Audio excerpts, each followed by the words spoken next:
हरे कृष्णा, राधे राधे। आप सभी का दिन शुभ और मंगलमय हो। भगवान श्री हरि विष्णु और माता लक्ष्मी का आशीर्वाद आप सभी भक्तों पर सदा सर्वदा बना रहे। श्रोताओ, यह सृष्टि 84 लाख योनियों का वन है जिसमें विधाता ने रखा है। जो प्रभु नाम रूपी आश्रय को पकड़े रहते हैं वे मोक्ष पा जाते हैं, और जो इसमें चूक जाते हैं वे भटकते रहते हैं और सदैव कष्ट पाते हैं। तो आइए एक बहुत ही सुंदर कहानी को सुनते हैं। एक बार एक संत के शिष्य ने संत महाराज से पूछा, हे गुरुदेव, आप हमेशा ही कहते रहते हैं कि हमें एक क्षण के लिए भी प्रभु की ओर से ध्यान नहीं हटाना चाहिए, लेकिन हे गुरुदेव, यह कैसे संभव हो सकता है? माया का इतना मोहक स्वरूप है जो सभी को अपनी ओर आकर्षित कर लेता है, और वैसे भी जिसे मोक्ष मिलना है उसे तो किसी भी समय मिल सकता है। यह सुनकर संत महाराज मुस्कुराते हुए बोले, हे शिष्य, सुनो, मैं तुम्हें एक कहानी सुनाता हूँ। बात बहुत पुरानी है। एक राज्य का राजा बड़ा ही क्रूर और बड़ा ही अत्याचारी था। वह हर बात पर ही गुस्सा होकर प्रजा को बंदी बनाकर एक ऐसे वन में छोड़ देता था जिसके चारों ओर एक ऊंची और गोलाकार दीवार थी। ज़्यादातर बंदी उस वन में भटकते हुए पत्थरों से माथा टकराकर मर जाते थे। उन्हीं में से एक ऐसा व्यक्ति भी था जो सदैव ईश्वर के नाम का स्मरण करता रहता था। उसे विश्वास था कि जब ईश्वर ने यह सारी मायावी रचनाएं की है तो उस माया से निकलने का कोई ना कोई रास्ता भी जरूर बनाया होगा। यही सोचकर वह प्रतिदिन उस दीवार के सहारे गोल गोल घूमा करता था और दूसरे लोगों से भी ऐसा करने के लिए कहा करता था। लेकिन दूसरे बंदीजन या तो अपनी ही मस्ती में व्यस्त रहते थे या फिर थक हार कर बैठ जाते थे। लेकिन वह व्यक्ति ना तो थका और ना ही उसने बातों में स्वयं गंवाया। आखिर उसने भगवान का नाम जप करते हुए स्थान स्थान पर स्पर्श कर करके वह स्थान ढूंढ ही लिया जहाँ से बाहर निकलने का रास्ता था। इस प्रकार उसने वन से मुक्ति पा ली। प्रिय श्रोताओ, यह कहानी सुनाकर गुरुजी आगे बोले कि हे पुत्र, यह सृष्टि भी 84 लाख योनियों का वन ही है जिसमें विधाता ने हमें रखा है। जो प्रभु नाम रूपी आश्रय को पकड़े रहते हैं वे मोक्ष पा जाते हैं, और जो इसमें चूक जाते हैं वे भटकते रहते हैं और सदैव कष्ट पाते हैं। पुत्र, यदि कोई काम एकाग्र मन से किया जाए तो उसमें सफलता निश्चित है। इस सफलता से आपको कोई भी नहीं रोक सकता। श्रोताओ, ज़्यादा से ज़्यादा नाम जप करते रहिए। याद रखिए, कलयुग केवल नाम आधार, सिर्फ नाम जप करके भक्ति, प्रेम, मुक्ति, शक्ति सब पाया जा सकता है। इसलिए प्रेम से, मन से, भाव से हर सांस के साथ जप करते रहिए। हरे कृष्णा कृष्णा कृष्णा हरे हरे, हरे रामा राम राम हरे हरे। तो हरे कृष्णा। आइए अब सुनते हैं आज की महात्म्य कथा।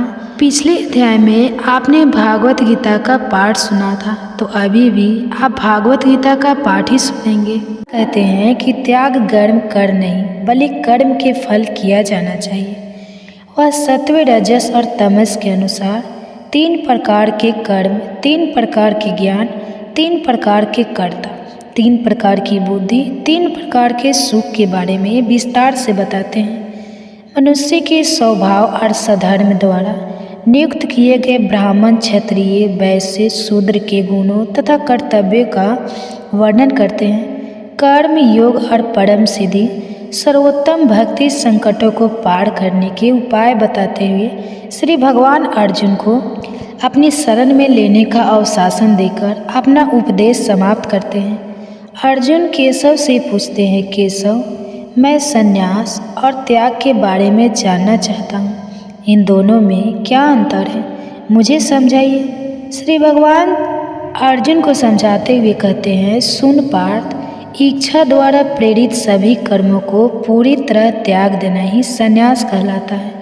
अपने कर्म के फल को पूरी तरह त्याग देना ही त्याग कहलाता है। जहाँ संध्या सभी कर्मों का त्यागती है, वही त्याग कर्मों के सभी फलों और कर्म के फल की इच्छा का त्याग है। कुछ विद्वान तो यहाँ तक मानते हैं कि कर्म करना ही दोष है, इसलिए उनके मुताबिक कर्म को दोष समझकर उसको त्याग देना चाहिए।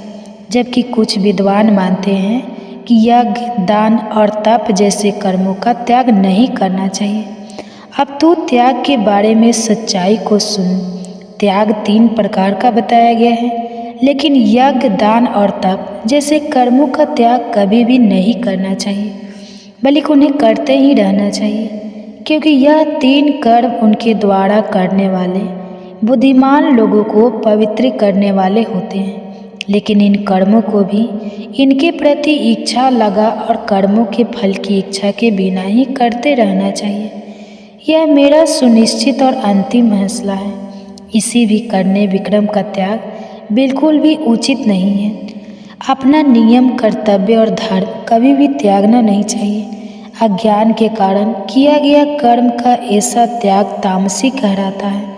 जो व्यक्ति अपने नियत कर्तव्य और कर्म का त्याग इसलिए करता है कि इसे करने में उसे कष्ट महसूस होता है या इसे उन्हें करने से शारीरिक कमजोरी होती है, वह राजसिक त्याग कहलाता है और उसे उस त्यौहार कोई भी लाभ और फल नहीं मिलता। लेकिन जो व्यक्ति अपने नियम, कर्म और कर्तव्य को अपना घर मानकर उसे करता रहता है और उसके प्रति पूरी शक्ति और फल को भी त्याग देता है, उसका त्याग सात्विक माना जाता है। वह बुद्धिमान व्यक्ति जो वह त्याग करता है जिससे सारे चंद्र समाप्त हो गए हैं और जिसका स्वभाव सात्विक है, ऐसा व्यक्ति सदैव सद्गुण में स्थित रहता है। उसे ना तो बुरे कर्म में कोई घटना होती है और ना ही अच्छे कर्म से कोई लगाव होता है। किसी भी देहधारी प्राणी के लिए कर्म का पूरा त्याग कर देना असंभव है, नामुमकिन है। लेकिन जो कर्म के फल को त्याग देता है, वह अपने वही त्यागी फैलाता है। जिन लोगों ने अपने जीवन काल में अपने कर्म के फल का त्याग नहीं किया, उन्हें मृत्यु के बाद फल अवश्य मिलता है, जो कि 3 प्रकार के होते हैं, अच्छा, बुरा और मिला जुला। और यह कर्म फल ही उनके पूर्व जन्म का कारण बनते हैं। लेकिन जिन्होंने अपने जीवन काल में ही कर्म के फल को त्याग दिया है, उन्हें मृत्यु के बाद कोई भी फल नहीं मिलता। वह कर्म के फल पुष्प फल से होने वाले बंधन से भी छूट जाते हैं और इसलिए वह पूर्ण जन्म के चक्कर से भी निकल जाते हैं। कर्म करने के लिए भी आवश्यक 5 कारण बताए गए हैं। एक, कर्म का स्थान, दूसरा कर्म करने वाला, तीसरा उस कर्मों को करने के लिए, चौथा अनेक प्रकार के प्रयास और 5वां भाग्य यानी परमात्मा जो इन सबको संभव बनाता है। मनुष्य अपने शरीर, मन, अपनी वाणी द्वारा जो भी कोई उचित या अनुचित कर्म करता है, वह उन 5 कारणों, इन 5 तत्वों की वजह से ही होते हैं। लेकिन जो मनुष्य अपने मंद बुद्धि, अपने अहंकार और अपने अगाध में कारण यह मान लेता है कि मैं अकेला ही करने वाला हूँ, वही अज्ञानी है और वह इसके सही स्वरूप को नहीं देख पा रहा। इस मनुष्य में यह की भावना नहीं है और जो यह समझता है कि सभी कर्मों में परमात्मा का ही हाथ है, जिसकी बुद्धि कर्म के फल में आसक्त नहीं है, वह इन सभी मनुष्य को मारता हुआ उन्हें नहीं मानता, इसलिए वह अपने कर्मों के कारण नहीं बनता। मनुष्य कर्म की प्रेरणा देने वाले होते हैं और उसे जाने वाला कर्ता कर्म को भी एक साथ इकट्ठा करने वाले और संभव बनाने वाले कारण होते हैं। और कर्ता ज्ञान, कर्म और कर्ता के प्रति रजस और तमस के अनुसार 3 भेद होते हैं, जिससे मनुष्य सभी अलग अलग प्रकार की वस्तुओं और प्राणियों में ही नष्ट होने वाली सत्ता है, जिसमें वह सब प्राणियों में और सारी में समान रूप में एक जैसा ही है। राशि ज्ञान है जिससे मनुष्य विभिन्न प्रांतों में उनके अलग अलग देखने के कारण उन्हें अलग अलग देखता है। वह ईश्वर की कभी नष्ट होने वाली सत्ता को प्राणियों और वस्तुओं में विभाजित रूप में बटा हुआ देखता है, जिससे वह प्राणी प्राणी में भेदभाव करता है। और तामसी ज्ञान वह ज्ञान है जिससे मनुष्य सत्य को समझ नहीं पाता। विक्रम बेहतर है जो नियत है, जो शास्त्रों में दिया गया है और जिसे बिना लिप्त हुए राग द्वेष को मिटाकर और फल की इच्छा रखे बिना किया जाता है। राशि क्रम और कर्म के जो फल की इच्छा रखते हुए बड़ी मेहनत से या जो अहंकार की भावना से किया जाता है। और तामसिक कर्म और कर्म है इसे अज्ञान के कारण हानि या हिंसा के विचार किए बिना किया जाता है। सात्विक कर्ता वह कर्ता है जिसमें अहंकार बिल्कुल भी नहीं है, इसमें कोई शक्ति या लगाव नहीं है, उसमें उत्साह और धैर्य बना हुआ है और जो सफलता और विफलता में एक जैसा ही रहता है, उनमें विचलित नहीं होता। राशि कर्ता वह करता है जुआ से प्रेरित होता है, जो अपने कर्मों का फल पाने के लिए हमेशा बेचैन रहता है। जो लोग भी हैं इसके प्रभाव में हिंसा है, जो अपवित्र है और जो आनंद और शोक के कारण वितरित हो जाता है। और तामसिक कर्ता वह करता है जो असंतुलित है, जो बहुत इकबालदी है, जो कपटी और हठी है, जो दूसरों का अपमान करने वाला है, जो प्रवेश करता है और जो काम को टालता रहता है। वह गुणों के अनुसार बुद्धि और धैर्य के भी 3 वेद सोने, जिन्हें मैं तुझे पूरी तरह विस्तार से बताता हूँ। सात्विक बुद्धि पहुँचती है जो कर्म और अकर्म करने योग्य और न करने योग्य कर्मों के भूत को समझाती है और इस बात को भी समझती है कि किससे डरना चाहिए और किससे नहीं डरना चाहिए, क्या वस्तु मुक्त करती है और कौन सी वस्तु बंधन में डालती है। राशि बुद्धि और बुद्धि है जो धर्म और अधर्म करने योग्य न करने योग्य इन सब बातों को अधूरे ढंग से समझाती है। और तांत्रिक भूत की वह बुद्धि है जो अज्ञान और अंधकार में डूबी रहती है। ऐसी बुद्धि धर्म को तो अधर्म और अधर्म को धर्म समझती है और वह सदा विपरीत दिशा में ही केंद्रित रहती है और उल्टी दिशा में ही चलती है। दृष्टि और मानसिक दृढ़ निश्चय अर्थात धारण करने की शक्ति को कहते हैं। सात्विक वृत्ति व दृढ़ निश्चय जो अविचल है, जो दृढ़ होता है और जिससे मनुष्य जीवन देने वाला स्वादिष्ट और अपने सभी मित्रों की गतिविधियों को केंद्रित और अपने वश में रखता है। राशि दृढ़ वह दृढ़ निश्चय है जिसे मनुष्य अपने धर्म और परिणाम स्वरूप फलों की इच्छा रखते हुए उन्हें दृढ़ता से चिपका रहता है और में लेपट और फंसा रहता है। और तांत्रिक विधि वह दृढ़ निश्चय है जिससे कोई दुखी व्यक्ति निद्रा, भय, अशोक, निषाद और अभिमान को नहीं छोड़ता और इन सबसे चिपका रहता है। प्रात प्रतिमक प्रकार के सुखों के विषय में भी सुने।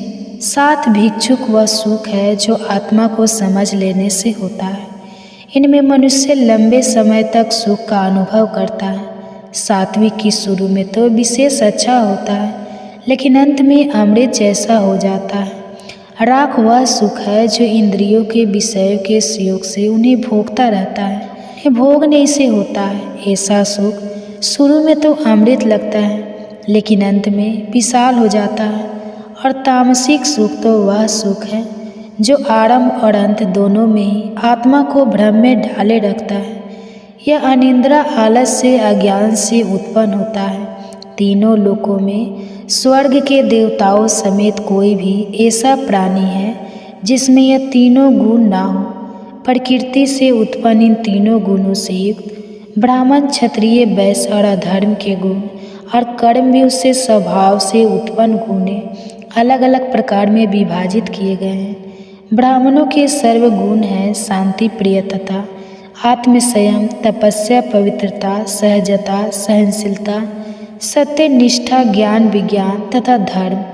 श्रद्धा क्षत्रियों के स्वाभाविक गुण, हेरिटेज, धीरता, युद्ध में मुंह न मोड़ना, दानशीलता व्यक्ति का स्वभाव प्रॉब्लम है।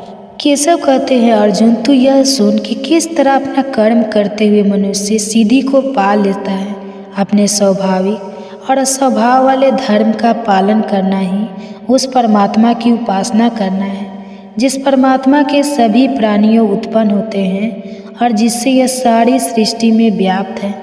अधूरे ढंग से भी पालन किया जा रहा है। अपने स्वभाव वाला धर्म पूरे ठंड वाले धर्म से कहीं अधिक उन्हें अच्छा है। अपने स्वभाव से नियुक्त किए गए कर्म का पालन करने वाले को भी पाप नहीं लगता। इसलिए मनुष्य को अपने स्वभाव से उत्पन्न अपने स्वभाव वाले अपने धर्म को कभी भी नहीं छोड़ना चाहिए, फिर चाहे उसमें द्वेष ही क्यों ना हो। क्योंकि जैसे आग में धुआं होती है वैसे ही सभी कर्मों में कोई न कोई द्वेष होता ही है। श्री कृष्ण के मुख से सुना है, महाराज मैं केशव और अर्जुन के इस पवित्र स्वाद को बार बार याद करके आनंद से विभोर हो रहा हूँ।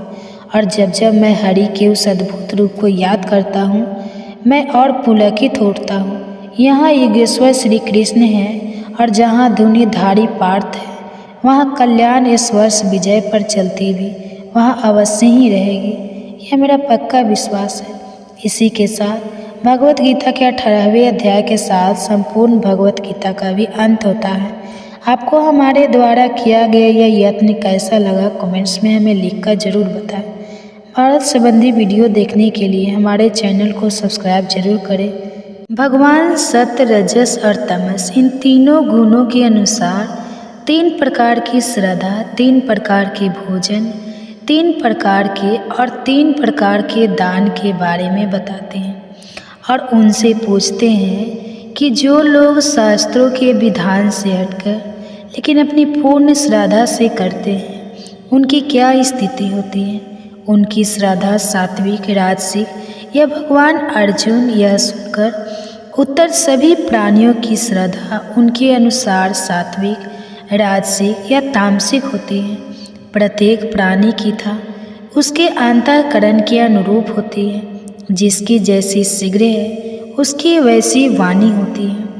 देवताओं की उपासना करते हैं और की उपासना करते हैं और मैं, लोग, भूत प्रेतों की उपासना करते हैं। जो लोग पसंद होते हैं, जो है सुख और काम वासना से भरे होते हैं और जो किसी वस्तु के लालसा से प्रेषित होकर ऐसा कठोर तप करते हैं जो शास्त्रों द्वारा अनुमोदित है। ऐसे लोग अपनी मूर्खता के कारण अपने शरीर में स्थित तत्वों के समूह को और साथ ही शरीर में निवास करने वाले मुझ परमात्मा को भी सकते हैं। ऐसे लोगों को तो आसुरी स्वभाव वाला समय प्रत्येक व्यक्ति का आहार भी इन 3 गुणों सत्य, रजस और तमस 3 प्रकार का ही होता है। ऐसा ही यज्ञ, तप और दान भी 3 प्रकार के होते हैं। जो भोजन जीवन, प्राण, शांति, शक्ति, स्वास्थ्य, आनंद और उल्लास को बढ़ाते हैं, ऐसे भोजन सात्विक होते हैं और वह सात्विक लोगों को ही प्रिय होते हैं। जो भोजन कड़वे, खट्टे, तीखे, नमकीन, बहुत गर्म, चटपटे, रूखे और जलन पैदा करने वाले होते हैं, जो दुख, शोक और रोग उत्पन्न करते हैं, ऐसे भोजन नास्तिक होते हैं और वह राशि के लोगों को प्रिय होते हैं। जो भोजन अपाच्य हो, जो बिगड़ गया हो, जो सड़ गया हो और जो बादशाह हो, ऐसे भोजन अधिक होते हैं और ऐसे भोजन ही तामसिक लोगों को प्रिय होते हैं। अब तू यज्ञ, तप और दान के विषय के बारे में सुन। पार्थ, जो यज्ञ शास्त्रों के नियमों के अनुसार है, जो फल की इच्छा ना रखने वाले लोगों द्वारा इस विश्वास के किए जाते कि अगर ना उनका नियम कर्तव्य है, ऐसे यज्ञ सात्विक होते हैं। जो यज्ञ किसी फल की आशा से या केवल दिखावे के लिए किए जाते हैं वे यज्ञ होते हैं। और जो यज्ञ कि बिना श्रद्धा के, बिना नियमों के किए जाते हैं, जिसमें मंत्र नहीं पढ़े गए, जिसमें प्रसाद नहीं बांटा गया और जिसमें दक्षिणा अभी नहीं दी गई, ऐसे यज्ञ तामसिक होते हैं। देवताओं की उपासना, गुरुजनों, ब्राह्मणों और ज्ञानियों का आदर्श अधिकार, पवित्रता, सरलता, ब्रह्मचर्य और अहिंसा यह शरीर के तप कहलाते हैं। मन की संतुष्टि, सौम्यता, मोहन, सुबास की शुद्धि, आत्मसंयम और मन पर नियंत्रण यह मानसिक तप कहलाते हैं। ऐसे शब्द बोलना जो सत्य प्रिय और हितकार हो और ऐसा शब्द ना भूलना जो दूसरे को दुख ना पहुँचाए, उन्हें बुरा लगे। नियमित रूप से वेद शास्त्रों का पाठ यह वाणी का तप कहलाता है।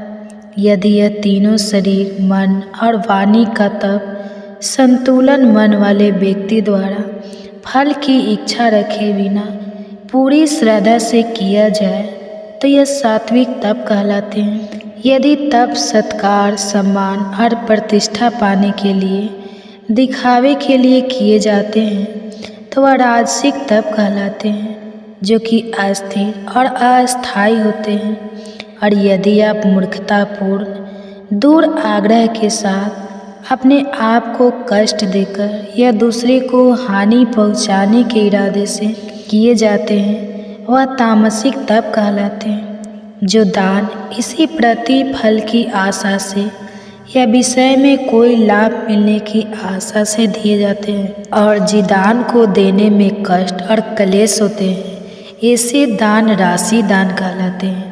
और जो दान अयोग्य व्यक्ति को दिया जाता है, जो अनुचित स्थान पर, अनुचित समय पर, जो बिना उचित ध्यान के या जो तिरस्कार की भावना से दिए जाते हैं, ऐसा दान तामसिक दान कहलाता है। ओम तत्पस्य के शब्द ब्रह्मा के प्रतीक माने जाते हैं।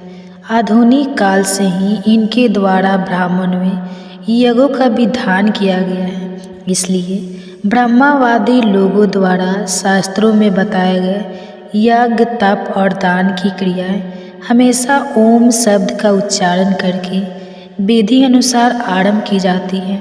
प्रतिफल की इच्छा रखे बिना मोक्ष की इच्छा रखने वाले लोगों द्वारा यज्ञ, तप और दान की विभिन्न क्रियाएं तत्व शब्द का उच्चारण करके ही संपन्न की जाती है। शब्द का प्रयोग सच्चाई, सद्भाव और अच्छाई के अर्थ में तथा प्रामाणिकता, उत्तम कार्यों के लिए भी प्रयोग किया गया है। यज्ञ, तप और दान में दृढ़ता से और मजबूती से स्थित रहना भी शक कहलाता है। इस प्रकार इन सभी प्रियजनों से तथा परमात्मा के लिए किया गया कोई भी काम न कहलाता है। बिना श्रद्धा के किया गया कोई भी व्यक्ति, बिना श्रद्धा के किया गया कोई भी ताप और बिना श्रद्धा से किया गया कोई भी कर्म और बिना श्रद्धा से किया गया कोई भी धन, यह सब असत्य कहलाता है। और असत्य का ना तो इस जीवन में, ना अपने और ना ही परलोक में कोई भी लाभ मिलता है। इसी के साथ भगवत गीता का 17वां अध्याय समाप्त होता है। बाकी के अध्याय भी आपको जल्दी चैनल पर देखने को मिलेंगे। इसके लिए चैनल सब्सक्राइब जरूर करें ताकि अगले अध्याय आपसे कभी भी मिस ना हो। और यदि आप काफ़ी समय बाद या आप देख रहे हैं कि आप हमारे चैनल की भागवत गीता प्लेलिस्ट में और मिल जाएगा, तो कमेंट्स में आपको हमारे द्वारा किया गया यह यत्न कैसा लगा जरूर बताएं। 16वें अध्याय में भगवान श्री और देव यह सब लोगों का वर्णन करते हैं और उनके अपने अपने परिणामों का भी वर्णन करते हैं। नरक के 3 द्वार, इच्छा, क्रोध और लोगों के बारे में बताते हैं और साथ ही कर्तव्य और कर्म के लिए शास्त्रों की प्रामाणिकता को मानना, इन सब के बारे में विस्तार से बताते हैं। भगवान कहते हैं, सुन पार्थ, इस संसार में 2 प्रकार के जीव उत्पन्न होते हैं। पहले देव स्वभाव वाले और दूसरे असुरी स्वभाव वाले। देव यह सब लोगों को इस प्रकार है: निर्भयता, मन की शुद्धता, ज्ञान और योग का संतुलित पालन, आत्मसंयम, शास्त्रों का अध्ययन, यज्ञ करना, ईमानदारी, अहिंसा, असत्य और क्रोध का ना होना, त्याग, शांति और दूसरों में दोष ना ढूंढना, लोगों का ना होना, मिठास, कोमलता, राजा, समा, तेज और धैर्य का होना तथा द्वेष, ईर्ष्या और अभिमान, इन दोनों का ही ना होना, दूसरी ओर आसुरी स्वभाव के लोगों में दिखाओ, झालामन, बहुत अधिक अभिमान, कठोरता, ज्ञान और प्रखंड विशेष रूप से होते हैं। दृढ़ स्वभाव वाले गुण मोक्ष दिलाने वाले होते हैं, जबकि आसुरी स्वभाव वाले बंधन में डालने वाले होते हैं। लेकिन तेरे पास यह सब सुनकर दुखी होने की कोई ज़रूरत नहीं है, क्योंकि तू देव स्वभाव लेकर जन्म है। लेकिन पार्थ, आसुरी स्वभाव वाले लोग ना तो कर्म के मार्ग को जानते हैं और ना ही वह त्याग कर मार्ग को जानते हैं, और मैं ना ही पवित्र सा पाए जाते हैं, ना ही सदाचार और ना ही उनमें सत्य पाया जाता है। वह मानते हैं कि यह संसार मिथ्या है, इसका कोई आधार नहीं है। वह यह कहते हैं कि संसार किसी नियमित कारण के लिए नहीं बना, बल्कि केवल काम इच्छा से ही बना है। इस दृष्टिकोण को मजबूत इसे अपनाकर यह थोड़े ज्ञान वाले और बुद्धिहीन लोग ऐसे क्रूर कर्म करने के लिए हमेशा तैयार रहते हैं, जिससे कि संसार को क्षति पहुँचती है और इसलिए यह विनाश का कारण भी बनते हैं। काम इच्छा से कभी भी व्रत न होने वाली, लालसा के वश में होने के कारण, प्रखंड घमंड दहन कार से भरे, मूर्खता के कारण, गलत दृष्टिकोण के कारण वह अपवित्र निश्चय सही कर्म करते हैं। वह ऐसी अनगिनत चिंताओं से दबे रहते हैं जोड़कर मृत्यु के साथ ही समाप्त होगी। वह अपनी इच्छाओं की तृप्ति को ही सबसे ऊंचा लक्ष्य मानते हैं और साथ में यह भी समझते हैं कि यही सब कुछ है और इसके सिवाय और कुछ नहीं है। सैकड़ों लालसाओं के जाल में बदले हुए वासना और क्रोध के वश में होकर वह अपनी इच्छाओं की तृप्ति के लिए गलत तरीके से खूब सारी धन संपत्ति अर्पित करने में लगे रहते हैं। आसुरी प्रकृति का प्राणी यह समझता है कि आज मैंने यह प्राप्त कर लिया है और दूसरी इच्छा को भी मैं आज ही प्राप्त कर लूँगा और भविष्य में और भी धन संपत्ति मेरी हो जाएगी। इस शत्रु को तो मैंने आज मार डाला है और दूसरी शत्रु को भी मार डालूँगा। मैं ही ईश्वर हूँ और मैं आनंद लेने वाला हूँ।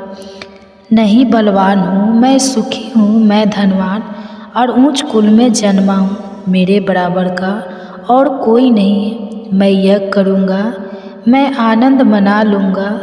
अज्ञान के कारण वह ग्रस्त होकर ऐसी बातें करते हैं। अपनी इसी सोच और विचारों के कारण भ्रम और मूर्खता के जाल में फंसे होकर और अपनी इच्छाओं की तृप्ति से लगाव के कारण वहाँ पवित्र नदी में गिरते हैं। वह केवल नाम के लिए ही जगह करते हैं। अहंकार, अभिमान, काम और क्रोध के वश में होकर यह देखिए, लोग अपने तथा अन्य लोगों के शरीर में निवास करने वाले मुझे ईश्वर से भी ग्रहण करते हैं। इन करोड़ व्यवसाय करने वाले को मैं हमेशा जन्म मृत्यु के चक्कर में आसुरी योनियों में ही भेजता रहता हूँ। आज योनियों में पड़े होने के कारण यह मूर्ख प्राणी जन्मांतरों में कभी भी मुझसे प्राप्त नहीं कर पाते, बल्कि यह नीचे नरक की ओर ही गिरते हैं। आत्मा को विनाश की ओर ले जाने वाले इस नरक के 3 द्वार हैं: इच्छा, क्रोध, लोभ। इसलिए मनुष्य को इन तीनों को त्याग देना चाहिए, जो कि अंधकार की ओर ले जाने वाले नरक के इन 3 द्वारों से मुक्त हो जाते हैं। वह उन कर्मों को ही करते हैं जो आत्मा के लिए कल्याणकारी हैं। उनसे उसे परम गति मिल जाती है। लेकिन जो व्यक्ति शास्त्रों के नियमों को छोड़ देता है और अपनी इच्छाओं के अनुसार ही कर्म करता रहता है, उस चितौर सीधी मिलती है, ना ही सुख मिलता है और न ही उसे परम गति मिलती है। इसलिए पार्थ, क्या करना चाहिए और क्या नहीं करना चाहिए, यह तय करने के लिए तो शास्त्रों को ही परिणाम को मान और शास्त्रों में बताए गए नियमों के अनुसार है तुझे अपना कर्म और कर्तव्य करते रहना चाहिए। 7 भागवत गीता का 16वां अध्याय समाप्त होता है। बाकी के अध्याय भी आपको जल्दी चैनल पर देखने को मिलेंगे।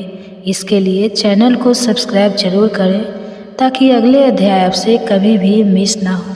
और यदि आप काफ़ी समय बाद यह वीडियो देख रहे हैं तो बाकी के अध्याय आपको हमारे चैनल के भागवत गीता प्लेलिस्ट में मिल जाएंगे। और कमेंट्स में आपको हमारे द्वारा किया गया यह यत्न कैसा लगा यह जरूर बताएं। श्री भगवान मानव जीवन का वर्णन एक पीपल के पेड़ के रूप में करते हैं। भगवान जी और ईश्वर का वर्णन करते हैं और इस संसार का जीवन है वह परम पूज्य उत्तम है, यह सब विस्तार से बताते हैं। भगवान कहते हैं मानव जीवन कभी भी नष्ट होने वाले पीपल के वृक्ष की तरह ही इस वृक्ष की जड़ से ऊपर की ओर इसके नीचे की ओर है और इसके पत्ते की वैध और अवैध रूप से लेता है, जीवन के रहस्य को जान लेता है। इस पेड़ के ऊपर और नीचे दोनों ओर फैली हुई है और प्रकृति के तीनों गुणों द्वारा प्रोशोषित होती है। इंद्रियों के विषय इस पेड़ की जड़ में फैली हुई है। यह जो मनुष्य को संसार में मजबूती से बांधे रखती है, इसके कारण उसे बार बार जन्म लेना पड़ता है। पेड़ रूपी का असली यह मनुष्य लोक में नहीं दिखाई देता, ना ही इसका आदि, न इसका अंत और ना ही इसका आधार यहाँ दिखाई देता है। जन्म मरण के चक्कर से मुक्ति के लिए इस वक्त की जड़ों वाले जीवन के पेड़ को जड़ से ही काटना होगा। इस पेड़ को वैराग्य रूपी मजबूत कुल्हाड़ी से जड़ से काटकर उस शाश्वत मार्ग की खोज करनी है, तो जीवन मरण के चक्कर से मुक्ति की ओर ले जाता है और जिस पर चलकर मनुष्य को फिर संसार में वापस नहीं लौटना होता है।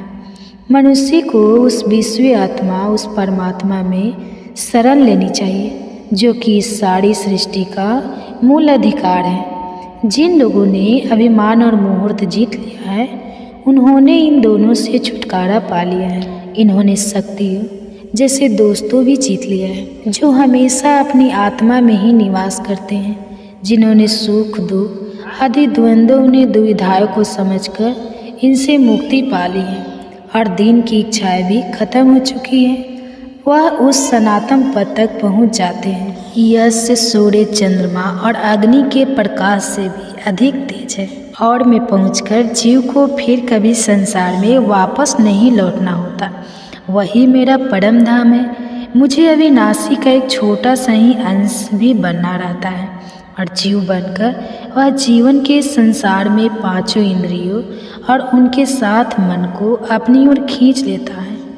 जब ईश्वर शरीर धारण करता है और जब यह शरीर को छोड़ता है तब वह शरीर की उन इंद्रियों को और मन को अपने साथ वैसे ही ले जाता है जैसे सुगंधों को हवा अपने साथ चुरा तक ले जाती है। वह पांच ज्ञान इंद्रियां कान, आँख, नेतृत्व, त्वचा तथा जीव और मन का उपयोग करता हुआ उन सबके विश्व को भोगता और आनंद लेता है।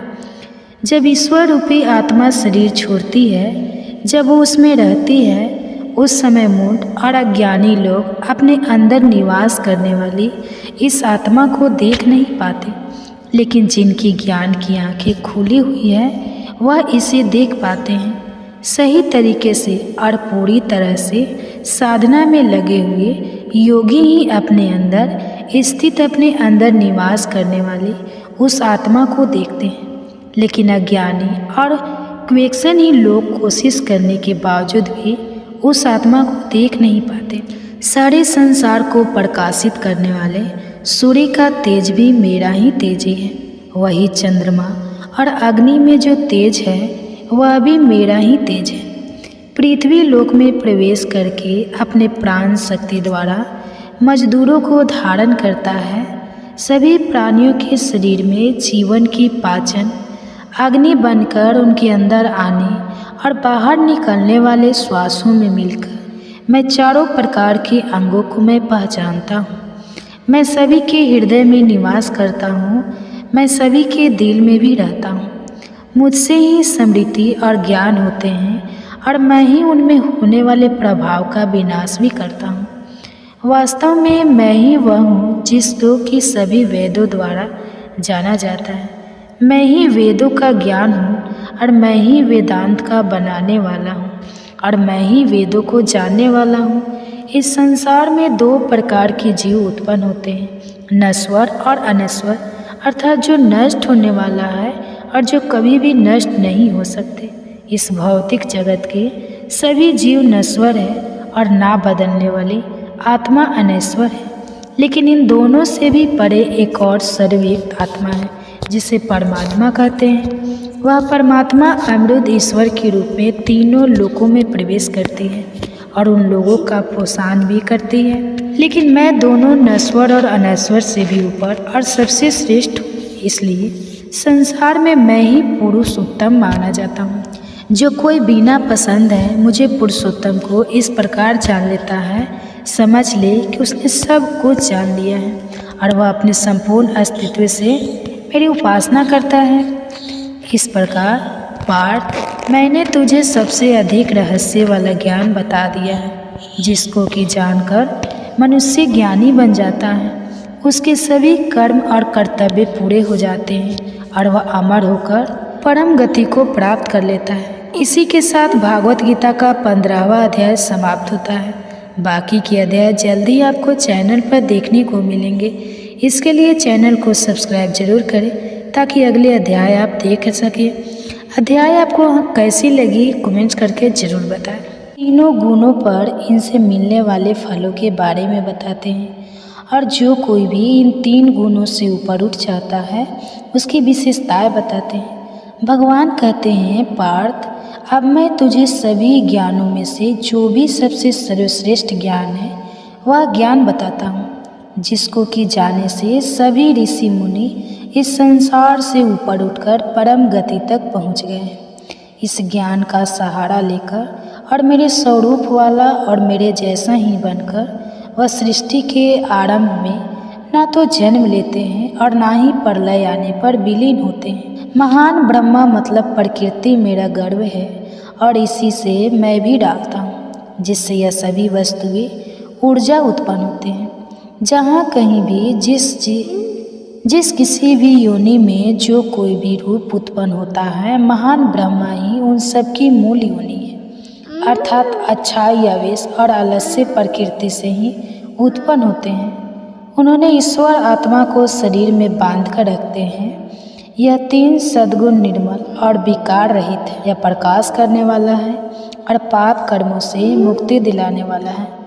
लेकिन सद्गुण भी मनुष्य को सुख और ज्ञान इन दोनों के अभिमान से बंधन में डालता है। राजगढ़ धाम ना और शक्ति से लगा उत्पन्न करता है। यह मनुष्य को कर्म और उसके कर्म के फल की इच्छा और उसके साथ लगा उसे बंधन में डाल देता है। अज्ञान से उत्पन्न होता है और यह मनुष्य को मुंह में डाल रखा है। यह लापरवाही अलग से उत्तरा द्वारा मनुष्य को बंधन में रखता है। सब आनंद में राजगुरु कर्म में और तामोगुण उसके ज्ञान को ढककर मनुष्य को लापरवाही में लगाता है। समय समय पर इन तीनों में से एक प्रधान हो जाता है और बाकी दोनों ही दब जाते हैं। सब गुण प्रदान होता है और तमोगुण को दबाकर बाकी दोनों को दबाकर तमोगुण भी बाकी दोनों दबाकर ही प्रधान होता है।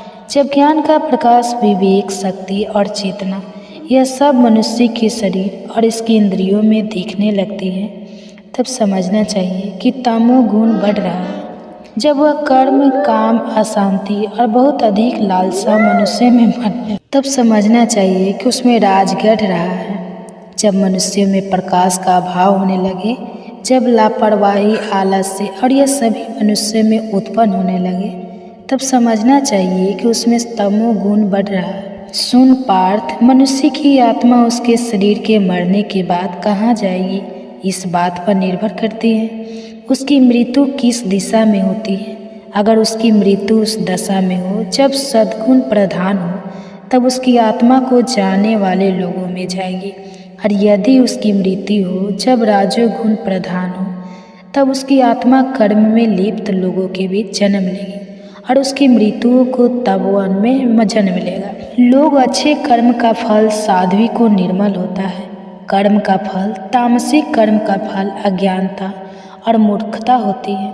सतोगुण से ज्ञान उत्पन्न होता है, राजोगुण और तमोगुण से लापरवाही, अज्ञानता और मूर्खता ही उत्पन्न होती है। जो लोग सद्गुण में स्थिर होते हैं वह ऊपर मुक्ति और प्रगति की ओर उठते रहते हैं। रजो गुण वाले लोग बीच के क्षेत्र पृथ्वी लोक में ही रहते हैं और तामसिक प्रवृत्ति वाले लोग बुरे कर्मों में लगे रहने के कारण नीचे नरक को प्राप्त करते हैं। जब मनुष्य यह जान लेता है कि सभी कर्मों में इन 3 गुणों के अलावा कोई कर्ता नहीं है, और जब वह उसको भी जान लेता है कि जो इन 3 गुणों से भी बड़े हैं, तब वह मेरे स्वरूप को पा लेता है, तो वह मेरे जैसा बन जाता है। जब मनुष्य शरीर से उत्पन्न होने वाले सत्र जाता है, वृद्धा अवस्था छूट जाता है और उसे अमर जीवन मिल जाता है, इनके बारे में जानने की जिज्ञासा से पूछते हैं। इसकी क्या पहचान होती है, उसका आचरण कैसा होता है और वह इन तीनों गुणों से परे कैसे पहुँचता है।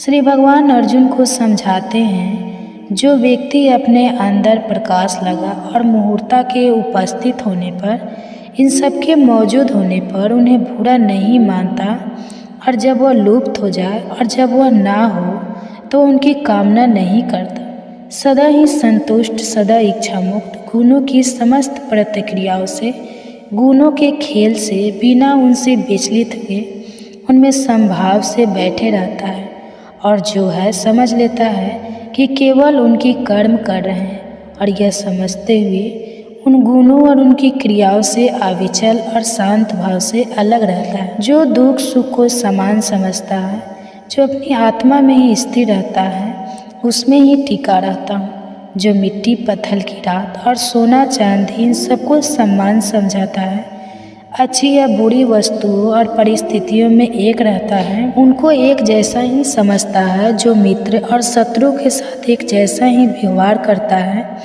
और जिसने सभी कर्मों और उन कर्मों के सभी फलों को त्याग दिया है, ऐसा व्यक्ति श्रेष्ठ है, और इसे तीनों गुणों से भी ऊपर उठा हुआ कहा जा सकता है। जो व्यक्ति बिना विचलित हुए भक्ति योग से मेरी सेवा करता है, वह तीनों गुणों से ऊपर उठकर परम ब्रह्म को पा लेता है, और तीनों गुणों से ऊपर उठ जाने के कारण वह मुझे ही प्राप्त कर लेता है। इसी के साथ भगवत गीता का 14वां अध्याय समाप्त होता है। बाकी के अध्याय भी आपको जल्द ही चैनल पर देखने को मिलेंगे। इसके लिए चैनल सब्सक्राइब जरूर करें, ताकि अगले अध्याय आपसे कभी भी मिस ना हो। और यदि आप काफ़ी समय बाद यह वीडियो देख रहे हैं, तो बाकी के अध्याय आपको हमारे चैनल की भागवत गीता प्लेलिस्ट में मिल जाएंगे। और कमेंट्स में आपको हमारे द्वारा किया गया ये यत्न कैसा लगा जरूर बताएं। अध्याय में भगवान पूर्णतः प्रकृति ज्ञान अज्ञान पर ब्रह्मा और मुक्ति के बारे में बताते हैं, और उनके केशव से कहते हैं, हे भगवान, मैं यह जानना चाहता हूँ कि पुरुष और प्रकृति क्या है। शीघ्र को जानने वाला उसका उद्देश्य भगवान और उसके बारे में समझाते हुए उनसे कहते हैं, कर्म किए जाते हैं, और जो क्षेत्र के तत्व को जान लेता है, तत्वज्ञानी को क्षेत्र को जानने वाला क्षेत्र अर्थात जीवात्मा कहते हैं। सभी क्षेत्रों में मुझे ही क्षेत्र के समय क्षेत्रज्ञ ज्ञान अर्थात पुरुष और प्रकृति का कारण समझा जाता है। अब मैं तुझे बताता हूँ क्या है, वह किस प्रकार का है, कहाँ से आया है, उसमें क्या क्या पर मदन होते हैं। उस क्षेत्र को जानने वाला क्षेत्रज्ञ क्या है और उसकी कौन कौन सी शक्तियाँ हैं। क्षेत्रज्ञ के बारे में ऋषि मुनियों ने विस्तार से व्याख्या की है, और इनका तर्क सहित वर्णन वेदों शास्त्रों द्वारा भी किया गया है। संक्षेप में उसके विचारों से क्षेत्र के अलग अलग भाग हैं। 5 महाभूत पृथ्वी, जल, अग्नि, वायु तथा आकाश, 10 इंद्रियों जिनमें 5 ज्ञान इंद्रियां, जीव नेत्रकों, लाखजी तथा त्वचा, और 5 कर्म इंद्रियां, जिन, वाणी, पाँव, हाथ तथा 5 इंद्रियों के विषय रूप गंध, स्पर्श तथा अहंकार। यह